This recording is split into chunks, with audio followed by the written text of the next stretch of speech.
Hi, I'm Nick from Mountain Trail RV and congratulations on buying a Mountain Trail off-road full-width caravan. In this video we do an extensive handover which does form part of the warranty. So please sit down and watch this video. We do explain every aspect on how to use the caravan from start to finish, and if you have any questions let us know, because when you do come to the factory it will be a fast collection to get you hooked up and on the road. Enjoy the video.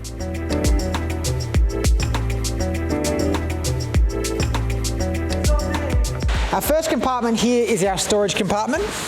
As we open our doors, we want to make sure that we do a full 180-degree twist. You'll notice that the first half of moving the cam moves the cam, the second half actually pulls that unit in. We need to make sure that we do a full 180-degree twist, because as we close our door, we don't want the cams to touch our rubber seal, because that could damage our rubber seal. Now this is an option on this van. We do have an option for slide-out barbecue racks and fridges and things like that. So if we are using that, we're going to press the orange tab down. That will slide all the way out. Once it's out, it'll lock in the out position, and then when we want to retract our option, we can press the orange tab and slide that back in. For a full list of options available to your van, please contact admin. So with our door, there's a few things to consider. As we open our door up, we've got the lock on the inside here. When the sticker on our lock is green, the door is unlocked. When we twist this knob and it's red, the door is now locked. If we go to test that and open the lock on our door, it will go green again. So we can't test that it's locked from the inside. We just have to know that when the sticker is red, the door is locked, because when we open it, it will automatically unlock. Inside our door as well, we've also got this lever. This lever releases our fly screen. So when we want to do that, we've got a couple of travel locks here, one at the bottom, one at the top. Twist our lever. This is magnetic, so it'll stick against the magnet, and now we've got access to our fly screen here. Now this is a security mesh, it's not a midgie-proof mesh. So if you are where the midgies are, the midgies will come in the door, so just be aware of that. Everything else in the van is midgie-proof, but this mesh, because it's a security mesh, is not. So as we close our door up, we just want to make sure that we get 4 nice clicks from all of our latches here, so these black ones. So when we're closing, 1, 2, 3, 4, and then we've also got 2 travel locks here as well, just so that we're nice and safe. Now this here is an actual glass panel. There's only 2 actual glass panels in the van. One is your shower screen, and the other one is this one here. So it's important that we do get these locks done properly, because we don't want to damage our glass panel here. The last thing to talk about with our door is the actual lock itself. When we put the key into the lock, it's only a 1/8 of the turn to the left to lock the door, and a 1/8 of the turn to the right to unlock the door, and each time the resting position will be vertical. That can be confusing, because on our door locks here, we need to twist a full 180 degrees to get that to lock or unlock. And the keys look the same, so just be aware of that. When we're using our door, it's only a 1/4 turn to lock and unlock. The last thing with our door is that our door can actually expand, and it can be difficult to shut. This door here is a fantastic door. It's great at keeping the dust out, and that's because it's got such a big rubber seal. So you will notice when you're using the van in warm weather that this door can get harder to close. So it's important that we give it a nice tug and also a nice push when we're closing the door. If the door does get too difficult to use, a good tip is a little bit of silicone spray, or also some talcum powder as well, because you want that to be as tight as you can tolerate it, just so that it keeps all the dust out of your van. On our full width vans, our step is an electric step. So we've got a little controller just inside the door here. Electric packs away. Electric, our step comes out. Now this isn't connected to the ignition system in the van at all, so it is important that we do remember to close this. There's no automatic closing on this step. Outside we've got our outdoor lights. We've got one in our grab handle. We've also got a couple in the top, and our media compartment light is also connected to those outside lights as well. Moving into our outdoor multimedia compartment, we have access to our external controller for the Red Arc. We've got an external controller for our stereo. We've got a TV bracket and also a TV wall plate. So if we want to bring the TV outside, we can put it into the bracket. We've got audio left and right here, and we've also got an antenna plug as well, so that we can watch TV outside. This switch here is for our awning. So we've got awning open and awning close. We've got a standard GPO. Now this needs to be on with our inverter. So if we come back to our Red Arc, we can scroll down to our inverter, turn our inverter on, and we will get power from this power point. If we're at a caravan park and we're plugged into the wall, then we'll just get power directly from the wall and we don't need to have our inverter on. Next one along, we've got some accessory points and USB points for charging. These are all controlled by our 12-volt circuit. So this one here, when that's on, these will be active. Looking at our Redvision display, we're just going to touch any button to wake the screen up. Once we wake our screen up, we've got a couple of quick icons to look at. So instantly we know that our battery is 78%, and based on the current power usage that we're using right now, we've got 11 hours left until the van is flat. We can see that we've got a small solar input here. The solar input is green. Our 240 volt and our vehicle inputs are not highlighted, so that the only input we have is solar. We've also got our water tanks down below.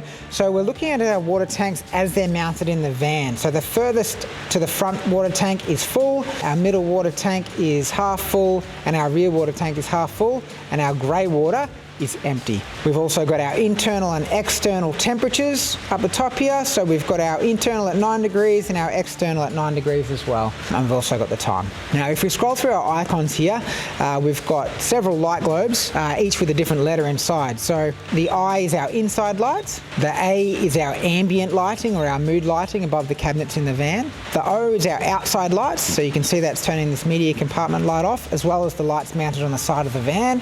We've also got boot lights as well, and that's for our storage locker at the front and also our storage on the other side. 12-volt accessories, so that's all of our USB points throughout the van. It's also the toilet flush button as well. So if you are pulling over on the side of the road to use the toilet, just make sure that you press the 12-volt accessories on so the toilet will flush. I've got a stereo, that's a nice easy one. Scrolling down, so using the up and down scroll menu here, we can come down to our next page. So we've got our water pump here, we've got our hot water service. Now, using our hot water service, when we turn that on, within 3 minutes we'll have enough hot water to do the dishes. But if we're going to have showers, we need to give that a full 10 minutes to warm up, just so that we get a continuous hot water shower and the second person along doesn't run out of hot water. This one down here is our airbag control. So when we press and hold this one, our airbags will start up, and then we'll be able to adjust our air suspension. This one here is our fridge, so internal fridge, and then we've got our 240 volt inverter as well. So with our inverter, it's important to remember that when we're not directly using a power point in the van, that we need to turn our inverter off, and it's as simple as pressing the button. Our inverter is now off and it's not using that standby power. So the 3000 watt inverter in this van draws about 2 amps on standby.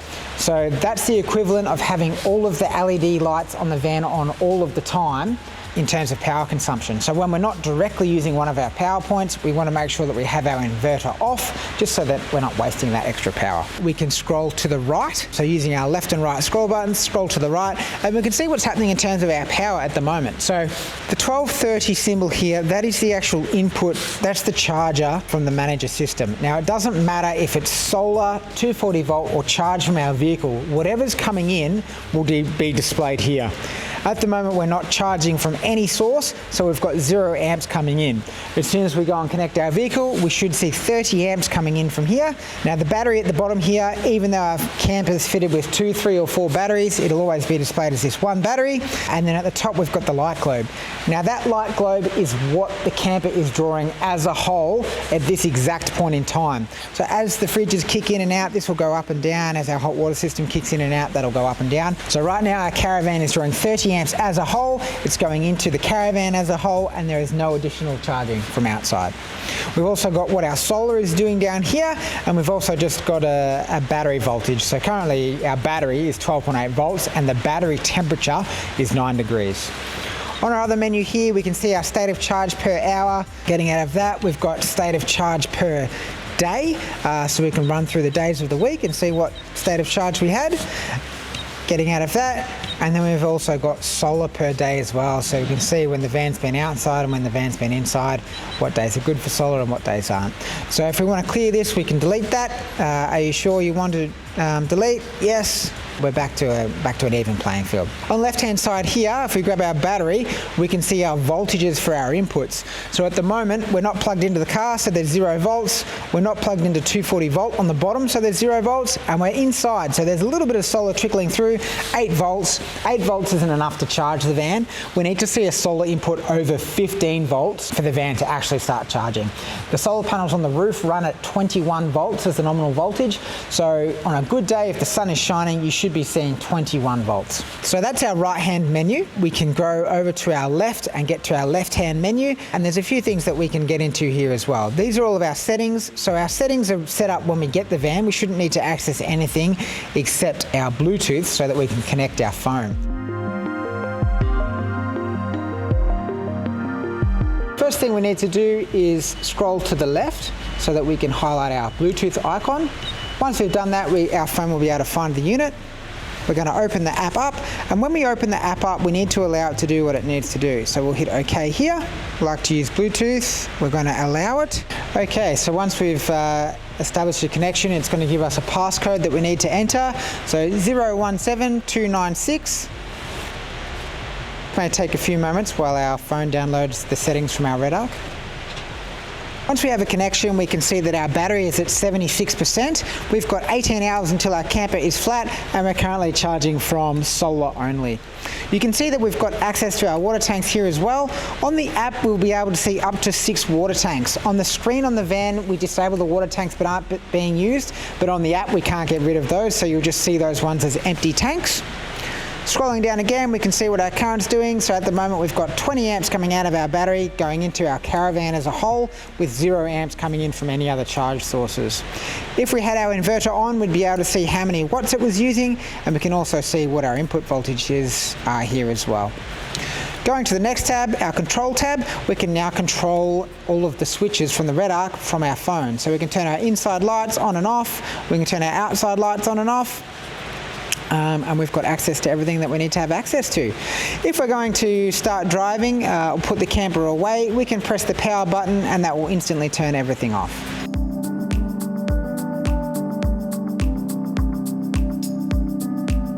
So on our Android device, we've downloaded the Redvision app. We're going to open that up. And once that's open, we're going to need to give it some permissions. So we'll allow it to do what it wants to do. And it's going to say no device connected, so we want to configure that device. Because we've turned our screen on, we should be able to find our device. Okay, so it's now going to ask us for a PIN. So we can see the PIN has come up on our screen. The PIN now is 541033, so we can grab 541033. This will take a few minutes while it loads the settings from our unit. Okay, so our unit has loaded. We can now see our battery percentage. We can see 12 hours until our battery is flat, and we can also see our inputs as well.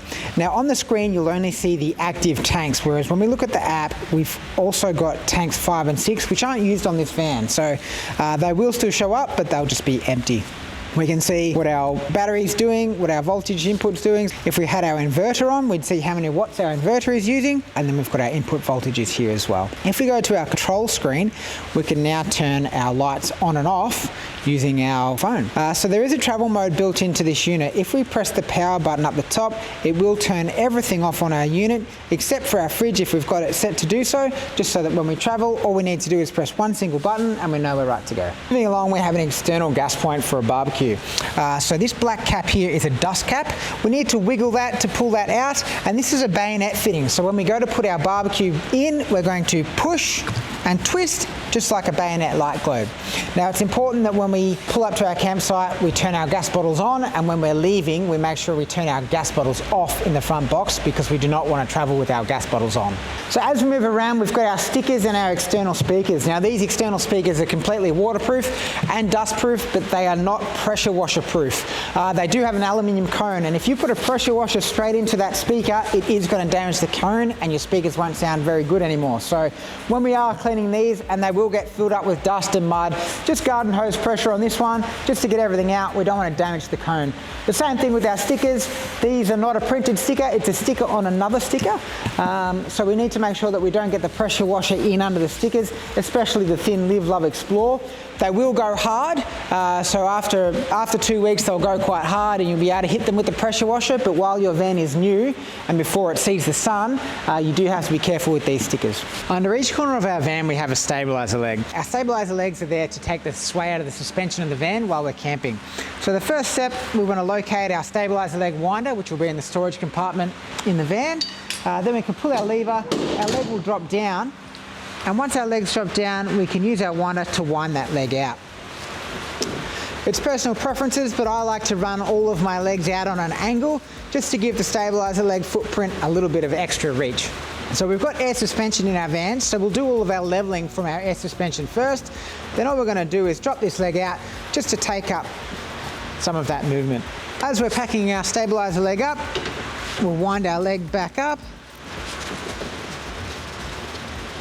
Nice and tight, then we can pull our lever, and I like to tuck the leg up to the back just so that it can't grab anything. Handy tip, if you are carrying a drill or an impact driver, this is a 19mm socket in here. So if you've got a 19mm socket, it'll save you from doing some winding. Moving around the back of the van, if you've got a spare tyre mounted on a rear bar, you will have to remove your number plate to access the spare tyre. To do that, there is an electrical connection underneath. We'll remove that for our number plate light. Then there's a pin in the back to pull out. Then we can go ahead and slide our whole number plate assembly out so that we can access our spare tyre. On the back of our van we have 2 tow points. These tow points are rated to 3.5 tonne, so while they are capable of pulling the van out on a single pull, if you are planning on pulling the van and the vehicle, you will need to run a bridle between them to share the load. We're looking at our outdoor shower. I've just grabbed our shower hose out of the front storage compartment. When we open this up, we can see that we've got our hot and cold adjustment, and we've also got our off as well. So unraveling this, grabbing our grey attachment, we're just going to push this in. Nice firm twist, and we've now got our hot and cold adjustment using our shower head. When we want to turn our shower on, it's just a matter of pressing the button, turn the shower on, and we can wash our feet and do whatever we need to do. Taking it off, it's a good idea if you turn the water pump off first, just so that this isn't pressurised, because as we open it up, we can get some water. Moving on to our toilet, we've got an indicator inside that will let us know that it's time to empty our cassette. When we empty our cassette, we're going to press the lock button first, then the second button. We're going to make sure we hear a click, and then we've got to curl our fingers around the outside to open this up. Once we're inside, we'll lift our tab up, slide our cassette out, and then we can open this up, tip everything out, making sure that we give it a good squirt with the hose before we put it back in, and leaving some water in the bottom because we do need something for our chemical to interact with when we put it back in. So all the instructions for the toilet are in your user manual. Mix our chemicals up, and then we can put this back in. Our grey water outlet is located underneath our van. This outlet here is a 1-inch outlet, so we will need a 1-inch sullage hose to empty our grey water if we want to drain it into a grate. Some sullage hoses come with a raw end, and some sullage hoses come with a rubber fitting. The rubber fitting is a great idea because it makes it easy to push our hose up onto our brass fitting. Once we've got that, it's just as easy as opening the valve, our water comes out, then closing it up when we're finished. Next we have our potable water inlet. Now this inlet is for when we're at a caravan park and we want to use the park's water supply. There is a special fitting that we do need to use this. It's called an American tap fitting, and that American tap fitting will screw into this point here, and then we can just connect the standard garden hose to that, and that will allow us to use water from the caravan park or home. Now when we are using our potable water inlet, we don't need to run the water pump inside. We can use mains pressure to run water to our taps. The next one along is our rear water inlet. So to open this, we're going to push and twist and open that one up. Now if we look inside, you can see that the inlet is too small for a hose fitting, so we do need to take the hose fitting off to put our hose in, or it's even better idea if you've just got a small length of hose without a fitting on one end, so that you can connect that to your hose and then fill your water tanks up. The breather is up in the top here, so when our tanks are full, we can see water coming back out and we know to turn the tap off. With our water tanks, if the water tank is firm, it is unlocked. If our water tank starts free spinning the cap, it means that the cap is locked. When you first receive your van, there are a few things that you will need straight away. And those things are a jack, a bottle jack to lift up the van if we have a flat tyre, and also a wheel brace to remove that tyre. The wheel nuts on your Caravan are a 21mm wheel nut. And until we get to our first 1000k service, every time we move the van, we need to test our wheel nuts. So if you pick the van up from us on a Tuesday, stay in the van, before you get going on Wednesday, you need to make sure that you check the wheel nuts. So to do that, we're going to use a torque wrench. And what a torque wrench does is it'll give you an indication of how tight the wheel nut is. So to do that, we're going to use our 21mm wheel nut. We're going to put that over the top of our wheel nut here, and then we're going to go until that clicks. And we're going to do that for every single wheel nut on the camper. So we've got 2 clicks there, we know that that's tight enough. We're going to work our way all the way around. And it's important that we do this for every wheel nut on every wheel, every time we move the van until that first 1000k service. Now at that first 1000k service, they're going to check the wheel alignment for you, and they're going to use these cams to adjust the wheel alignment. There's a cam on the outside that you'll be able to see as you walk around the van, and there's also a cam on the inside. Now, this is a fully independent suspension van, and in that first 1000 Ks, the wheel alignment will move around as the bushes settle in. So it is important to check the wear on your tyres and make sure that they are wearing properly. If your tyres are not wearing properly, the van does need a wheel alignment, and it's your responsibility to wheel align your Caravan. Looking underneath our van, we can see our jack points. The jack point is the ring underneath the suspension arm. Now we're going to use a bottle jack. A lot of vehicles come with a bottle jack as standard, and that is fine to use on your Caravan. We only need a 2,000 kilo bottle jack to do the lifting because we're only going to be lifting one wheel at a time. So as we lift the van up from this jacking point, it's important to make sure that we stay out from underneath the van while we're jacking in case it slips off, and also that we have all the right precautions in place. So things like making sure the van's connected to the vehicle with the handbrake on, or we put wheel chocks underneath the wheels just to make sure that that van doesn't roll away as we jack the van up. Moving along, we've got our power inlet. This is a 15 amp inlet. So when we look at a 15 amp plug, we can see that the bottom earth pin is actually thicker than a standard 10 amp plug. So you will need a 15 amp power lead to be able to charge this van. So if your van's fitted with 2 or 3 tanks, you will have 2 or 3 water fillers. Same principle applies here. We're going to open the tank up, make sure that we've got the fitting off our hose, and we can put our hose in, and then we can fill our tanks up. When the water starts running from the top of the fitting, we know that the tank is full. So full width Caravans come with a storage compartment at the front. As we're opening our storage compartment, we want to make sure that we do a full 180-degree twist with our cams, and then we can open that up and access our storage compartment. Now our storage compartment will have a light inside, and that light is controlled from the TVMS system, the light globe with a B inside. On the front driver's side of our van, just behind the mud flap, we've got an Anderson plug. Now this Anderson plug is an additional solar input for your van, so if you are parked in the shade or you've got it stored in the shed at home with no 240 volt, you can plug a solar panel in. When you do plug a solar panel in, it needs to be an unregulated solar panel. So if your solar panel has the portable regulator, you can just bypass that. If it's got one mounted on the back of the panel, you'll have to bypass that with some wiring, just so that you get a full 21 volts to the van. The solar in the van needs to see over 15 volts to actually charge. Looking inside our front storage box, we want to do a full twist on our locks again. Pop that up, that's on gas struts so that we can do what we need to do.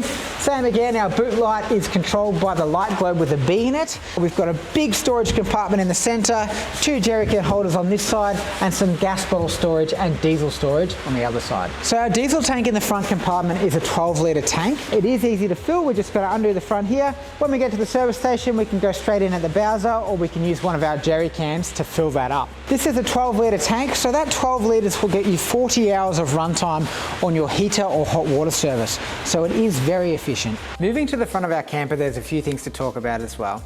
The first being the trail safe. So this unit here comes with a carabiner. We connect the carabiner to the back of the car, not connected to the chains, connecting it to a separate point. And what this does is if the Caravan unfortunately comes off the back of the car, this pin will pull out, enable the electric brakes on the van so that it doesn't run off the side of the highway, it'll stay put. So same thing, if you are moving it at home and it's getting away from you, you can pull this out and it will stop the van from running away. We just can't store the van with this pulled out because this uses the house battery in the van. So while this is pulled out, we are using power from our batteries. There's a few identification plates on the camper. So you've got your VIN welded up here. So that's the VIN number. You've also got an ID plate here as well. So that's got the vehicle VIN and handy information like your tear and ATM as well. And what we're going to do now is go through how to hook up the camper or the Caravan to the vehicle. So every one of our campers is equipped with a Hitchmaster D035, which is this coupling here. It is an off-road coupling. Now what it comes with is this ball. This is a special pin that replaces the 50mm tow ball in your tow bar. So what you do is you remove the 50mm tow ball from your tow bar and you put this on. Now this also comes with this special handle, and the handle is designed, you'll see a hole in the side of it here, you put this into there and you can hold it in position while you're doing up the nut with the washer underneath. So the first thing you're going to do is put this into your tow bar. Now it's good to know that the standard height to the top of the black level here should be around about 450. That's to the flat part of the tow ball tongue. So you may need to turn your tongue upside down or back to front, or even buy a different one if you can't get an area of around 450. 450 is an estimate. It could be 30 to 40 mil either way. But if you are towing an EDX camper, it's good to tow it level, so make sure you get that height just right before you put your tow ball on. Once you've got your Hitchmaster DO35 pin on the tow bar, you may need to wind up with the jockey wheel to get the height exactly right so you can reverse the vehicle underneath it. Once the vehicle is underneath it, it's called a self-guiding drop-on. Now this clip here is a locking clip, so by pushing that, it spring loads the clip and locks it on top of the ball. So to release that, we push this back in and we push this front part back to create the full 360-degree circle. Once we have the circle, we know we can guide it down and on, just like this. And once it's down, we press this to latch it on. Before you put your dust cap on, that this is pushed forward and you can see the front part of this coming forward. That means it's latched on. Once that's latched on, you can push your dust cap on. It is a bit tricky, so start at the back, and my method is to twist it forward and down like that. Once you've got it latched on, we cross our chains, so the right side hooks over to the left side, and then the left side hooks over to the right side. Once we've connected the chains from our camper, we need to connect our trailer connections. So there's two connections on this camper. The first one is our trailer lights. So this one here will do all of our turn and brake and electric brakes as well. And then we've also got our Anderson plug here. This is a 50 amp Anderson plug, which we need to have. So it's important that the cabling in the vehicle can also take that 50 amps and also the fuse in the vehicle as well. Because there's already a DC to DC charger fitted in the camper, you can't run two DC chargers in line.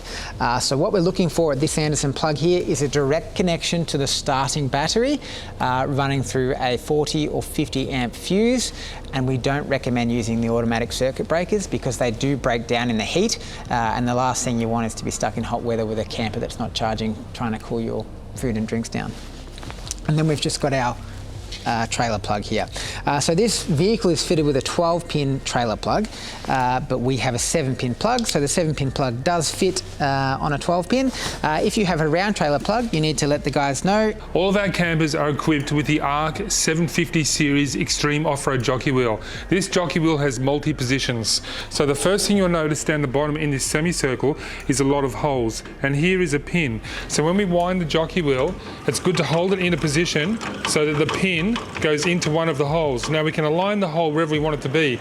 In our situation, we want the wheel facing backwards like this. So we line that into position there. And from here, we pull this blue handle and we can rotate it up and out of the way. So off-roading, it's not hanging down, and that's the position it will be in. Another function this jockey wheel has is the up and down movement. So from here, we pull this handle over here. We can drop it down, and it can lock into the holes, or we can lift it up like that. So find the perfect height for what works for you, and then hinge this around and up, and you can see already that's not the right position there because the wheel hit. So we'll come up one more to there. That is in position. Push this handle down here and then remove the main handle here. If your van is equipped with the automatic electronic air suspension, you will have this controller, and we'll show you how this controller works. As soon as you connect it to the vehicle, the green button will highlight that it's in level number 2. You can see by the distance from the wheel to the body in each of these pictures, they're in different locations. So this one is low, this is standard ride height 2, and this is off-road height 3.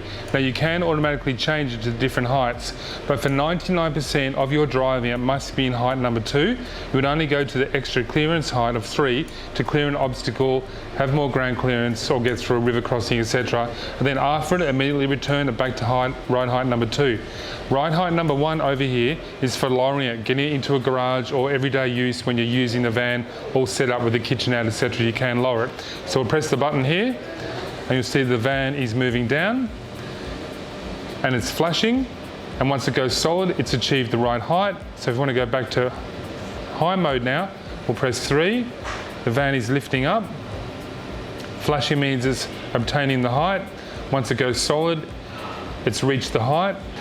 So you can see that we've achieved a solid ride height for ride height number 3. Now what's really important that you need to know here is that if we disconnect this now while it's in auto mode, it will return to the previous auto mode height.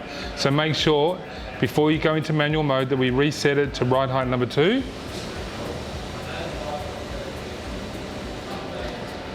Which we've done here. Now we're going to go into manual mode. So what manual mode does is give you the option of side leveling. So we press and hold the hand signal here for about 2 seconds until the lights light up. There they are. And now both lights are both lit up, so we can actually raise or lower it both sides simultaneously, or we can pick a side. So if you press this button here, you'll see the lights illuminated over here. Now we can just access that one side only to lift it or lower it. Now once you've got the van side leveled to how you want it, you can disconnect it from your vehicle. Once you disconnect it from the vehicle, it will freeze in that position and stay in that position all night long. The next day when you reconnect it to the vehicle, and that is via the 7-pin plug at the vehicle, it will automatically default back to the previous auto setting. So we previously had that in setting number 2. So if we were to disconnect this now, it'll freeze in this position. Then we reconnect, it will go into auto mode on ride height number 2, so you can drive away. So before you drive off, always make sure you look at it after connecting it and make sure it's in drive height number 2, which is the middle button. To exit the manual mode, we simply press and hold the hand again, and it defaults back to the previous auto mode as selected.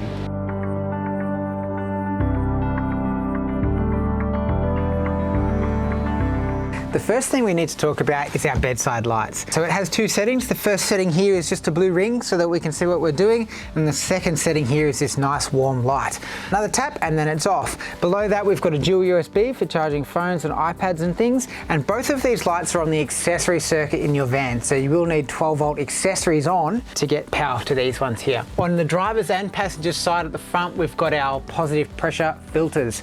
So on the 6.2, there's 2 little scoops on the roof. They're sucking air in while we're driving, one on either side, and it comes down into a ring filter here. We do need to change this. If we're doing lots of dusty work, we may need to change it often. If it's just standard work, once every 12 months with our service is fine. So to do that, we'll get a 5mm Allen key. We've got 4 bolts to do, and then we're going to lift this down. And as we lift it down, we just want to make sure we keep it nice and level so that if there is dust, we don't spill it on our bed. Below that, we've got plenty of storage. We can option to have this as hanging space or as shelves. In this van, it's shelving. Plenty of storage above the bed. And then we've also got some nice bedside drawers here as well. The next thing along is our windows. So when we're opening and closing a Dometic window, we need to squeeze the tab here. So we're going to squeeze that tab, lift that up, and then when we let go of the tab, the blind will stay up.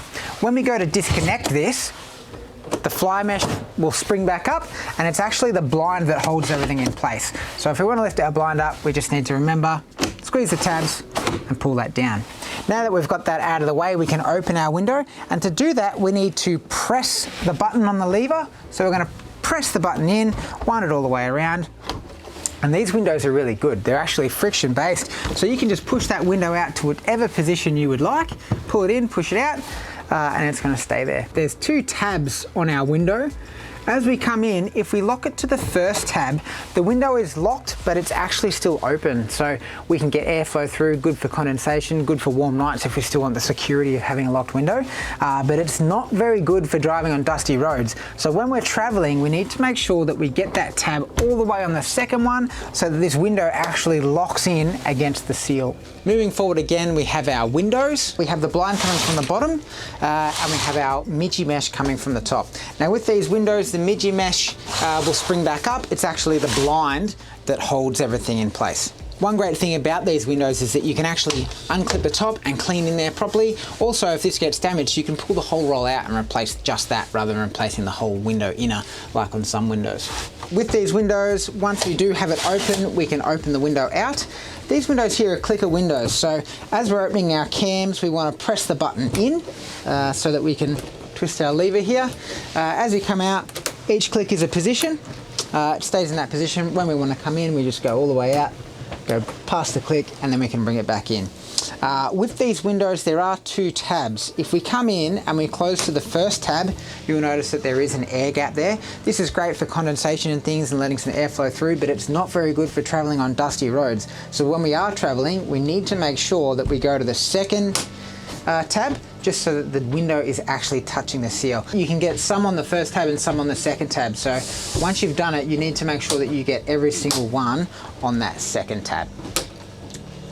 One fault when these windows are new is that the cord can come loose, the tensioning cord that holds the blind up, and that's a simple fix. We just need to put the wedge back in that is attached to the end of the cord. So if you lift your window up and you see that the cord is gathering on the left-hand side, it's a general rule of thumb that the right-hand wedge will be out. So to fix that, we're going to drop the bottom of the window down.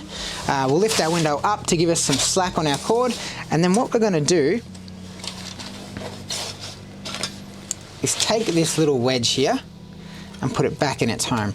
Now, if this is a constant problem, we can actually put a little bit of super glue on this wedge, but 9 times out of 10, we can either tighten this little lever here, and as your van gets older and these start to move around a little bit, you'll probably find that you're tying an extra knot on that anyway. But 9 times out of 10, we can just put it back in and we won't have that problem again. So as we put our wedge in, we're just going to make sure that it's all lined up, push it all the way down, and then it's going to fall back into place. Now you can see here that this here is bunched up while we were playing with it, so we just want to be careful and leave our bottom guard open while we bring that down, just to make sure that we get all of our blinds in the right place. Now that's working fine, we can close that back up. Moving back, we have our Sirocco fan. So if we drop the cam on the bottom, we can move this around whichever way we'd like. It does go down and spins around and goes every which way. When we get it to the position we like, we can actually lock that in. Now our fan has 3 fan speed settings, which are controlled from the bottom point down here. So low, medium, high. 4th push is off, but we've also got a timer up here as well while we're using our fans. As I press the time, the clock on the top here, the LED is changing. Now that's changing between 3, 6, 9 and 12 hours.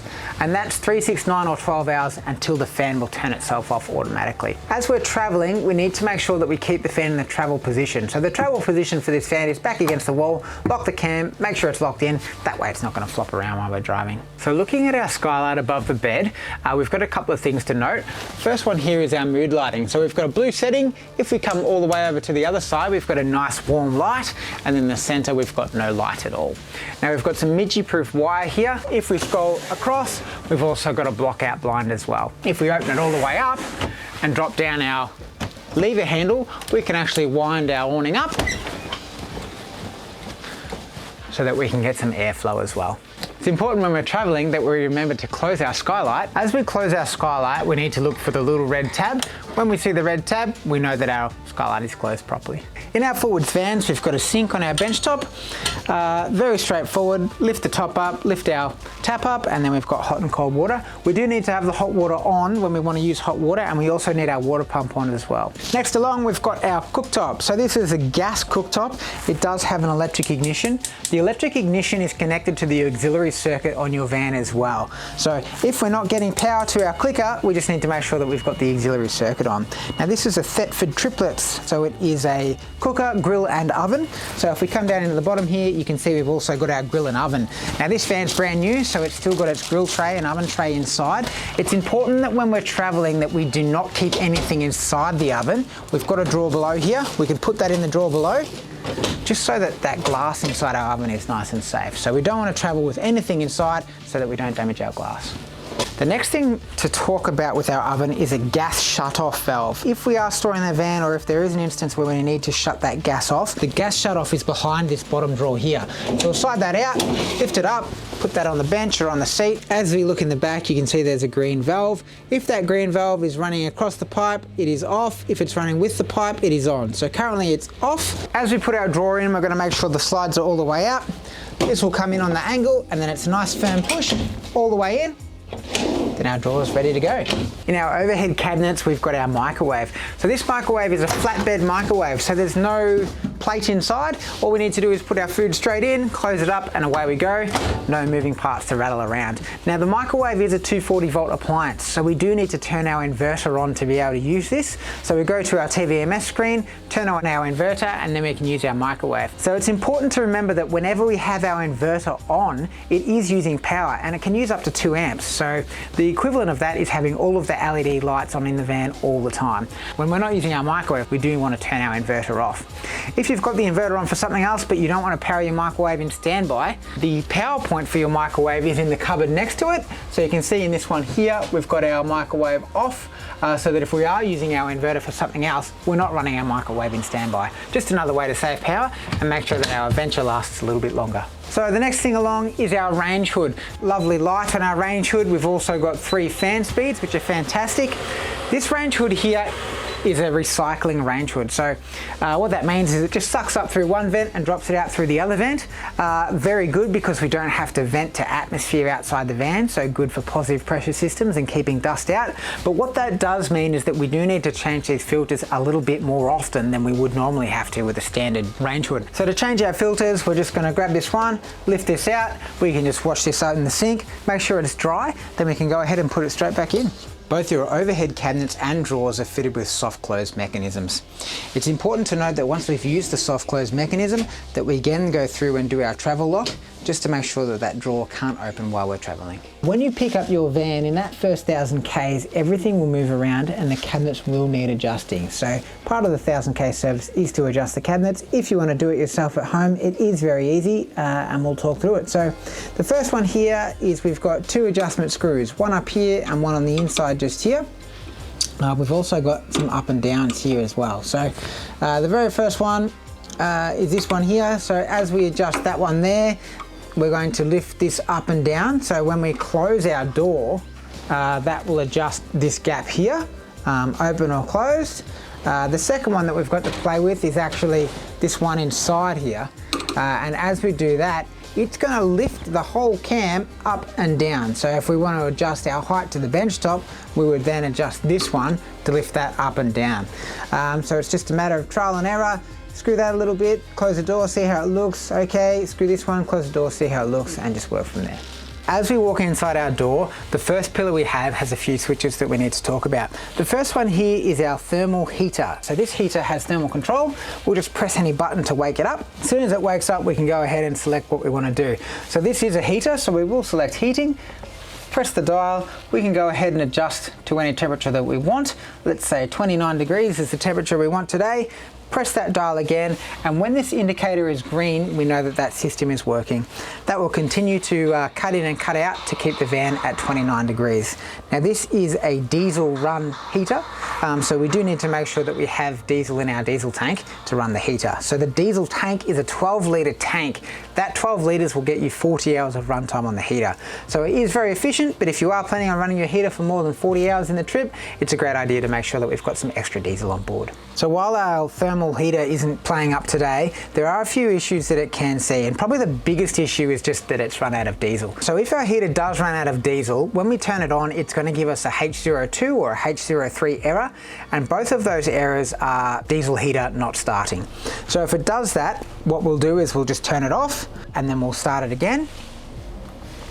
Come back, let it run. If it comes up H02, H03 again, we've got 5 errors before the diesel heater will go into a lockout. So we just want to make sure that if we have run it out of diesel and we're priming it through, that we don't do it more than 5 times. If we are getting close to 5 times and it hasn't started up yet, what we need to do is do a reset to restart that 5 count. So to do that, we're going to press our button, come across to our settings menu, press that in. We've got a few settings in here. What we want to go to is our reset. Reset. So once we've done that, press OK, and that will reset our unit. That will get us out of the 5 count so that we know that we can restart that unit and get the diesel running back through. Looking at our air conditioner, there's 2 ways to operate it. There is a remote that we can use, or we can touch the bottom of the aircon. So there is a digital screen underneath here. There's a power button, so when we press the power button, it'll turn on. It's set to heating at the moment, 29 degrees. We can put it on air conditioner by selecting the snowflake there, or we've also got an auto mode as well, so it'll just select its own mode and operate to get the van to an exact temperature. And reverse cycle air conditioning, it will run off the inverter. Just be aware that if you are running it from the inverter, you do need to keep track of your batteries. Your Alex V full width van is fitted with a 208 litre Evercool fridge. So we do have some safety locks that we do need to use every time we open the fridge. Open our fridge up, you can see that we've got our shelves, everything's adjustable so that we can fit exactly what we want in here. And then we've we've got a nice temperature sensor for our fridge and for our freezer. So very easy to use. It's just up and down. We can see exactly what we want to get things set to for our fridge and our freezer. You also notice a power button here as well. So if you're not using your freezer or you're not using your fridge, you can turn that off and only use one of the available options. So closing this up, we just want to make sure that when we do close it, we get a nice positive click from our latch here. Same as when we open it, we want to make sure that we get that nice click there as well. So when we open our freezer, we're going to use our thumbs on the tabs. There's one on either side. Push the thumbs, slide our fingers in behind, we can go ahead and slide our freezer out. So nice big storage tub that is removable, so you can get in there and clean it properly. And then we've also got a smaller tray on top as well. So great use of space in the freezer in these Evercool fridges. As we're closing it up, we just want to make sure that we get those 2 clicks from both of our travel locks, and we're ready to go. Looking at our toilet, very straightforward on the inside. The blue button up here, that is our flush button. Next to our flush button, we have a little icon of a cassette. When that icon lights up, we know that it's time to empty our cassette outside. When we're actually using the toilet, there's a lever underneath. That lever will open up and that'll empty everything else down into the cassette. Moving into our laundry and bathroom, we've got our washing machine. Now our washing machine is a 240 volt appliance, so we do need to turn our inverter on and also have the switch on as well. Once we've got our switch on, we can power the unit up. So one of the big questions is how much water does the unit use? The average cycle is about 20 litres, so you do need to make sure that you do have some water in your tanks. As we open it up, we've got room for our detergent. We've got room for fabric softener on this side as well, and then we can put our clothes straight in.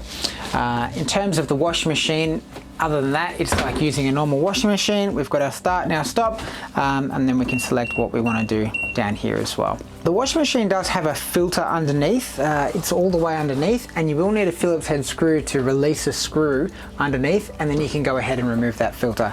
So same as the washing machine at home, if it's not performing the way that it should, it's probably time to check the filter. Looking underneath our bench, we've got lots of storage, plenty here. We've got drawers that come out as well, but we've also got this drawer in here. So in this cupboard, we've got our water control system, and we've also got our diesel hot water system. So our diesel hot water system is not controlled from this point here, it's controlled from our main TVMS unit. This is just where the hot water system itself lives. So this is very straightforward. There's nothing that you need to do in this compartment with the hot water system. We'll just run through what each thing does. This unit here is the actual burner of the hot water system. What it does is it heats up radiator coolant or glycol, and it fills this tank full of hot radiator coolant. What we then do is we run cold water in. So we've got our cold water coming in the bottom here. It runs through a copper core inside, and then you get your hot water running out. Now this big valve here, this is a tempering valve to adjust the temperature of the water as it runs out. At the moment it's set to 55 degrees, which is the standard. If you do need to adjust that, you can, but just be aware if you turn it right up, you're going to limit the amount of runtime that your hot water service has. Okay, looking at our eWater system, you can see that we've got 3 tanks to choose from, and we've also got an external water inlet in the bottom. So the switch towards us is tank on, the switch away from us is tank off, and we just need to make sure that any tanks that we do have on have water in them. If we're using both tank 1 and tank 2, and tank 2 is empty, rather than sucking water from tank 1, we're just going to end up sucking air from tank 2. So it is good practice to just use one tank at a time, empty that one and select the other. If for some reason you're going out and you're running the washing machine or something and you want to use 2 tanks, you can. Just need to make sure that there's enough water in both of those tanks. The switch at the bottom for the external water control, we need to make sure that that is only on when we do have the hose connected to our external water inlet. And we are directly into a bucket of water or a creek. If that switch is on and we've selected any of our other tanks, what's going to happen is it's going to end up sucking air into the system. Once we have sucked air into the system, the only way to get that out is to actually turn the tap on and bleed that air out. If you are playing with your tanks and you notice after that that there's a bit of a cough and a splutter from your sink, that's just the water system pumping the air out. So we've got 2 fuses here. One is a 1 amp fuse and one is a 20 amp fuse. They are just standard blade fuses. If you are having troubles with your hot water service, sometimes it's nice to just pull the fuses out, wait 3 minutes, put the fuses back in, and that'll give it a good reset. Okay, so at the moment, our water tanks and our water pump is primed. So we're turning our pump on. We can hear it cutting in and out, cutting out. That's fine. But if we get air into our lines, so for instance, we open our external water valve Now what we're going to be doing is sucking air into our system. So you can see it's sucking air. We don't have good water pressure. It's spurting. When we turn that off, our pump continues to run. Now, even when we turn that external water valve off, our pump is still running because we've now got air in our system. So what we need to do is turn that tap on and let it run all of the air out of the system. Now, this can take a little while. So you can see now we've got our pump on, but there's nothing coming out. So that's it sucking air. It is a self-priming pump, so it will eventually come through. But what we need to do is give that the proper amount of time to get all of that air out of the system so that when we turn it off, our pump will turn off properly. So we still haven't got the water pressure that we would expect, so we'll leave it to run. Hopefully we're not in a remote area and we're trying to conserve our water, because we will have to run a little bit through.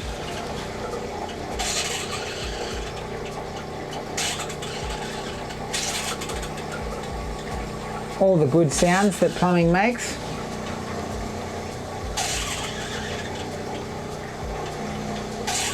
All right. Now that we've given that a bit of time and it's sort of getting a little bit stronger, we can turn it off and see if our pump will prime up from there. There we go. We've now bled all of the air out of our system, and once we continue to use our water, that pump should be coming in and off. We use the external water valve there to get air into our system so that we can bleed it. But there's a few other ways that air can get into our system. Number one, we can have more than one tank open and one of those tanks can be empty.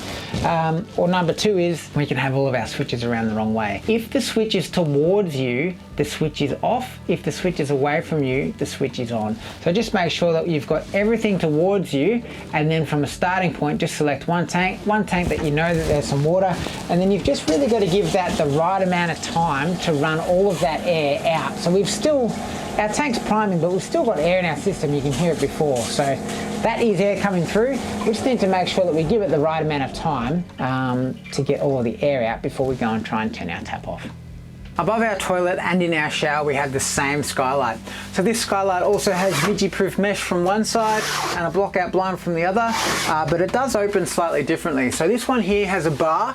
To open it, we're going to grab the bar, pull it down and push it forward. That will open it. And then when we want to close it, we're going to grab the bar, pull it down and pull it backwards. Now it is tricky to close this without slamming it, so just be gentle on the way back. Our ensuite door is a sliding door. When we're traveling, we need to make sure that we travel with the ensuite door in the locked position with the pin in the closed position so that that can't move around. When we're camping, we can keep this in the open position and then we can use our door freely. On our shower, we have a travel lock. So when we're camping, this is just a magnetic door, just like a shower door at home. But when we're traveling, we need to make sure that we twist our lock so that the door can't open while we're traveling. This is a glass door, so if we do have an accident or we have to stop quickly, this door can come open and it can damage things around it. So it's important that when we're traveling, we use our travel lock. When we're camping, we've got the magnetic door. Looking in our shower, we've just got a standard shower head. The bag on the shower hose is to stop the shower hose rubbing on the wall while we're traveling. So it's important that when we are traveling, we put it back in the bag just so that we don't end up with a mark on our wall.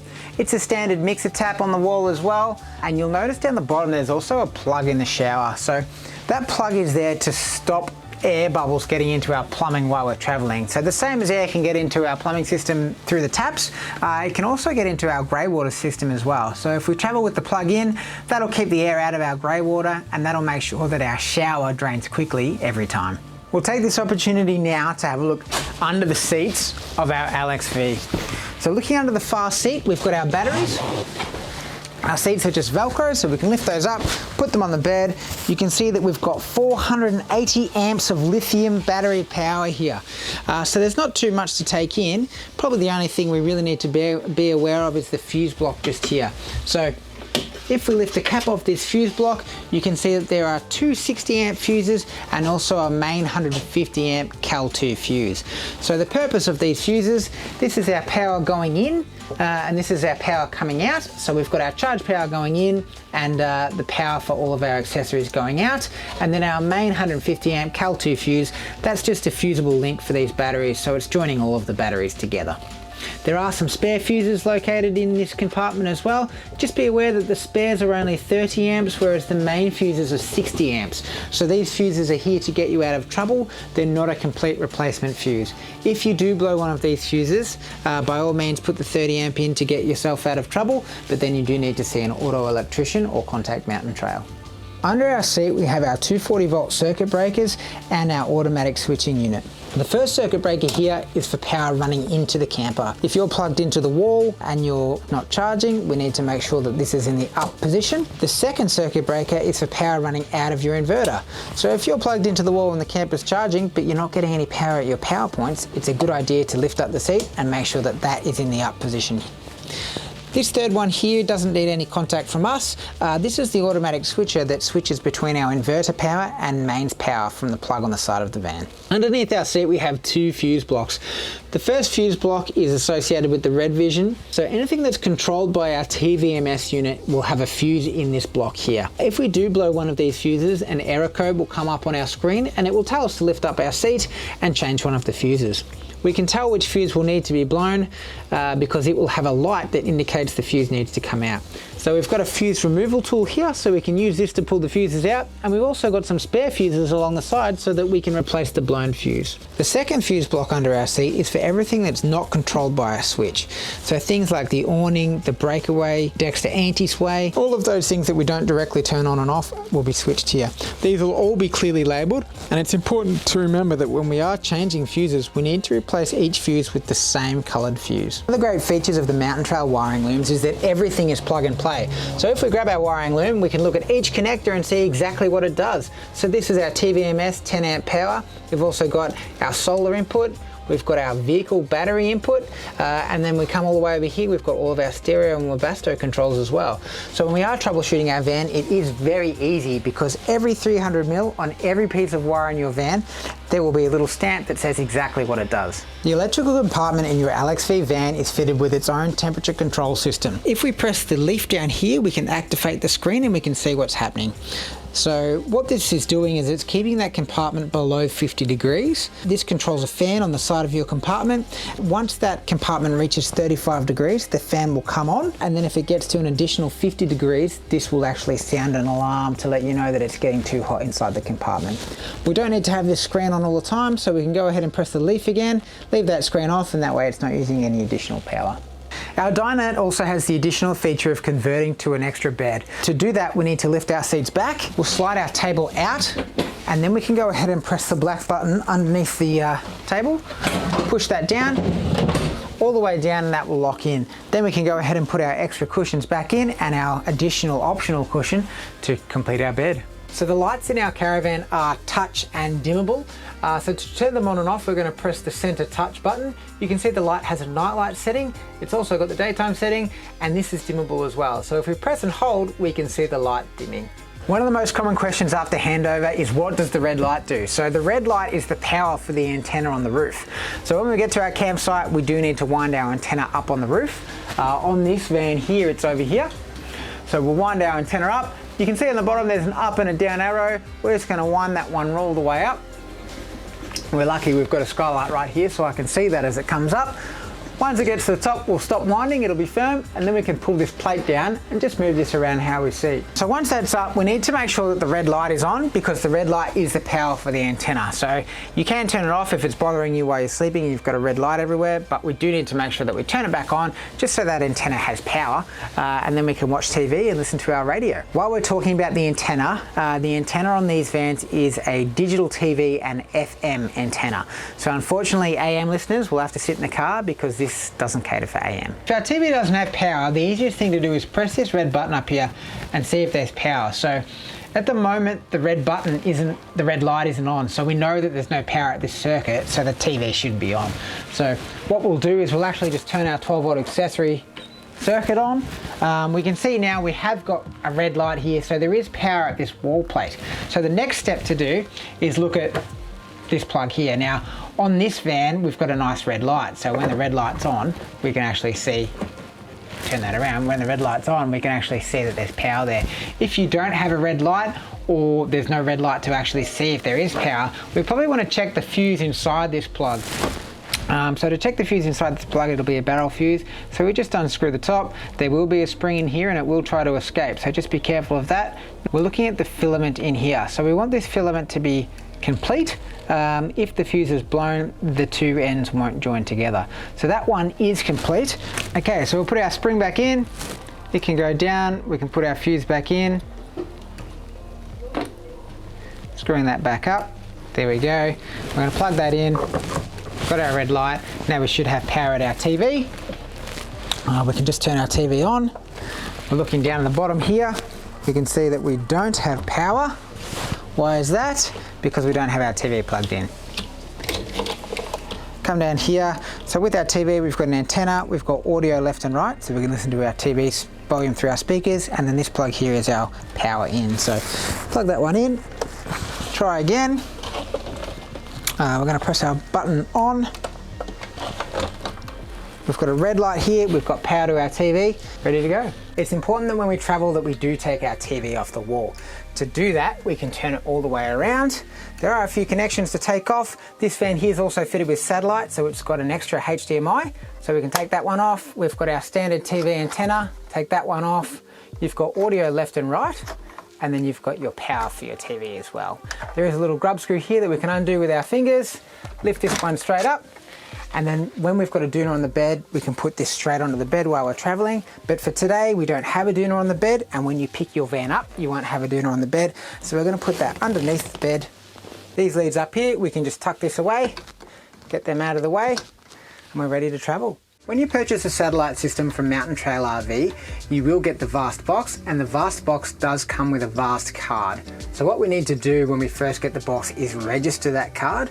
So when we go to our unit, we've got a fold down at the front. We'll pull this card out,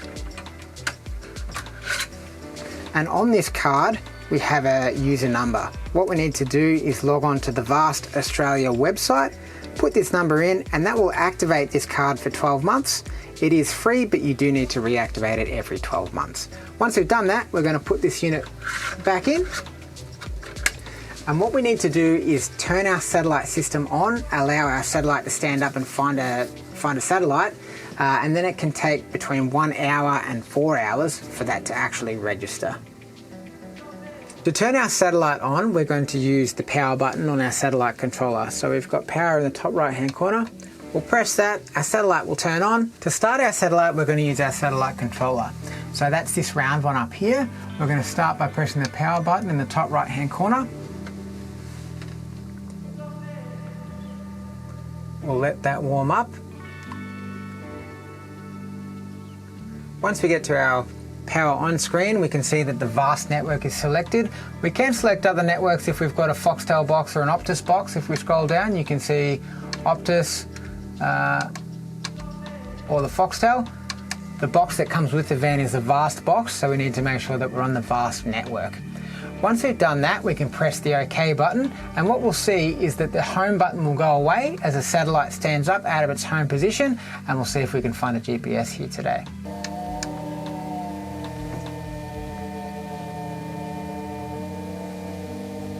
So now that our home screen has turned, our home light has turned off, the satellite's standing up.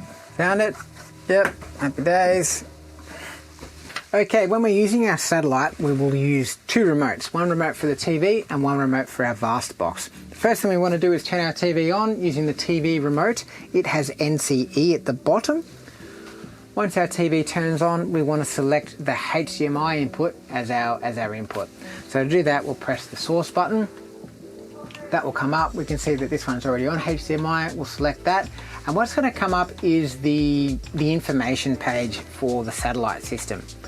If this comes up, we know that we've got a satellite already, but we can check our satellite strength. And when we turn it on, it's a good idea to put in our area. So what we're going to do is we're going to press menu now on the Vast box. We're going to go to signal finding, and we're going to say where we are. So right now we are in New South Wales because we're here at the factory in Albury. Press number 2, we can say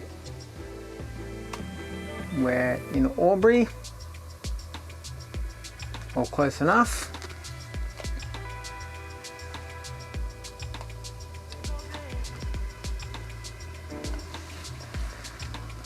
And by doing that, it's going to set our local TV as a priority. So now that we've done that, we can set OK, start search. We're searching for all of our channels right now. Searching 66%. We've got good signal strength and we've got good signal quality.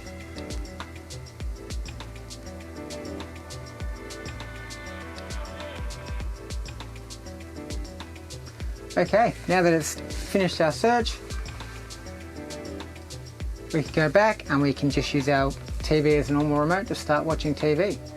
When we're packing up and we're getting ready to move, we need to make sure that we put our satellite system back in the travel position. So to do that, we need to press the home button. And then once we've pressed that button, we need to watch this light up here and make sure that it goes solid. That way we know that the satellite is in its home position and we can start the travel.